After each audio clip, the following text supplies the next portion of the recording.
হরমুজে আটকে পড়া বিভিন্ন দেশের জাহাজকে প্রণালীটি ছাড়তে সহায়তা করতে প্রজেক্ট ফ্রিডম নামের একটি অভিযান শুরু করে মার্কিন বাহিনী। যুক্তরাষ্ট্রের এ ধরনের প্রচেষ্টাকে যুদ্ধবিরতি লঙ্ঘনের শামিল আখ্যা দিয়ে তা প্রতিরোধের ঘোষণা দেয় ইরান। তবে শেষমেশ সেই প্রজেক্ট ফ্রিডম স্থগিতের ঘোষণা দিয়েছেন মার্কিন প্রেসিডেন্ট ডোনাল্ড ট্রাম্প। স্থানীয় সময় মঙ্গলবার ট্রুথ সোশ্যালে এ ঘোষণা দেন ট্রাম্প। জানান, পাকিস্তান সহ কয়েকটি দেশের অনুরোধ এবং ইরানের সঙ্গে চূড়ান্ত চুক্তির বিষয়ে অগ্রগতির কারণে এই সিদ্ধান্ত নেওয়া হয়েছে।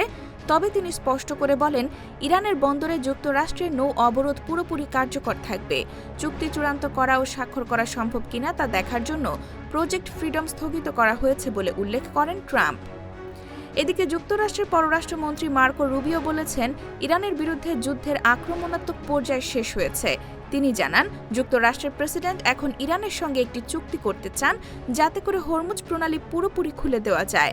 মার্কিন পররাষ্ট্রমন্ত্রীর এই বক্তব্য ট্রাম্প প্রশাসনের সাম্প্রতিক অবস্থানের সঙ্গে সামঞ্জস্যপূর্ণ।